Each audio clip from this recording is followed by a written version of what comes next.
Well, it's been a long journey. It's been 8 years since that trip out to go fishing with my daughter.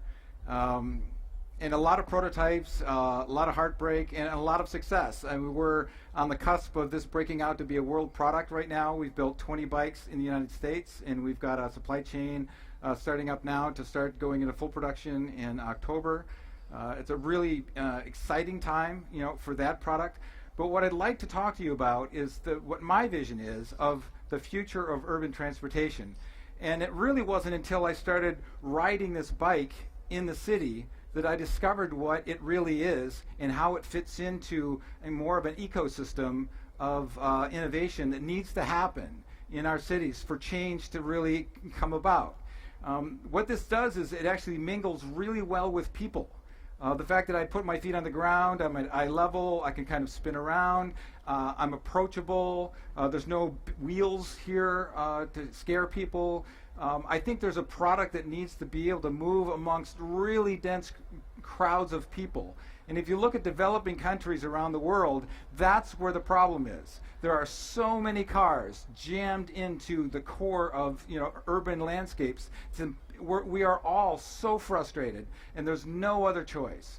And if you look at the next 20, 30 years, the numbers are something like 70% of the human population is going to be living in urban centers. And there's no planning in place right now to solve these problems.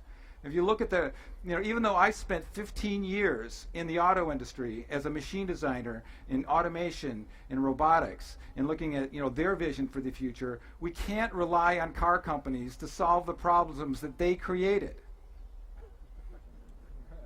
If you look at the electric car today, I mean, the Tesla is a beautiful car that's come up a couple of different times, but it doesn't get cars off the freeway. You listen to a lot of the dialogue about autonomous vehicles and how it's going to drive for us, and where there's all these things we can do in our car, but let's just get out of the car. Let's get home earlier, so we can help our kids do their homework.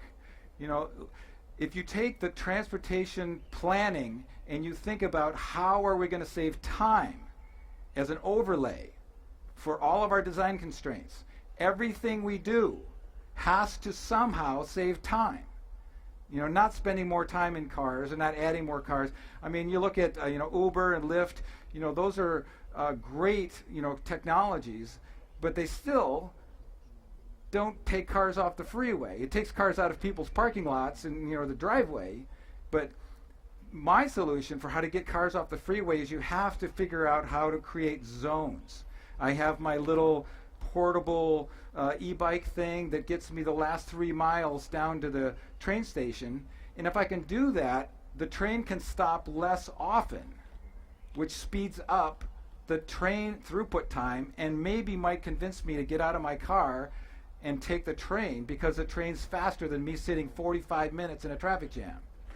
And then we get the Rhino Bike, which is sort of like I can wander around the city and I can go all the way across the city, and I'm not having to get there like transportation does, but I can move around in a really dense city. And if you look at cities that don't have any buses or don't have any streetcars but have a lot of people, these products are really important. And if you start looking at the next step above that, which is real motorcycles, there's cities in the world right now that are banning motorcycles in the city because they don't mingle well with people.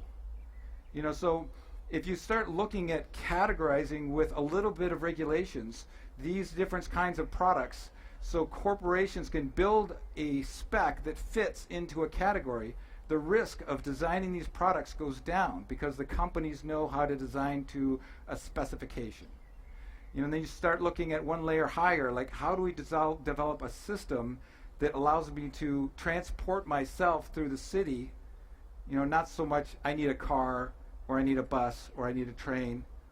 I mean, the software that we're using now, as people get more used to letting themselves be known where they are, and learning algorithms that can track people's trends and how they go to work and how they come home from work, there's software that could literally develop a bus transportation where it's point to point. I get on my phone and I say, all right, I want to go across town sometime between now and 2 hours from now. Software will figure out 30 people that want to go to the same location all the way around across town, I get a text message that says go to this one coffee shop and the bus will pick you up. Now the bus doesn't stop 25 times all the way across town. You know, these systems are already in place, but there's no vision. You know, who's going to take the leadership and create a system, a big system that has little verticals that companies can play into, companies can design to, interfaces? It's like software, right? You develop APIs for all the little verticals on your back end. We need a transportation infrastructure that has APIs, so parts can be developed today, parts can be developed 5 years from now, jobs can be created. You know, if I develop a little car like a smart car that's like a little bumper car that goes 35 miles an hour, it doesn't have to pass a crash test. You know, it can be $10,000 easily. It's built on a golf cart frame. And if it has 4 little lift points in the corner, I drive it into the parking structure and get out, and the robot stacks it in this big structure, and I get it back right now. I go to the train, and I go to another city. I get on my phone, and I say, I want a car at zone B25, and the robot pulls it down, and the car autonomously drives it out in front of the train station, and I walk to B25 and get in my car. Now, that saves time. So what are we doing to save time? That's the most valuable resource that we all have. That's what's going to increase the gross national product of every country. It's going to put me in front of my kids so I can help them do homework. You know, that's the plea I'm making today, is how do we save time? Thank you very much.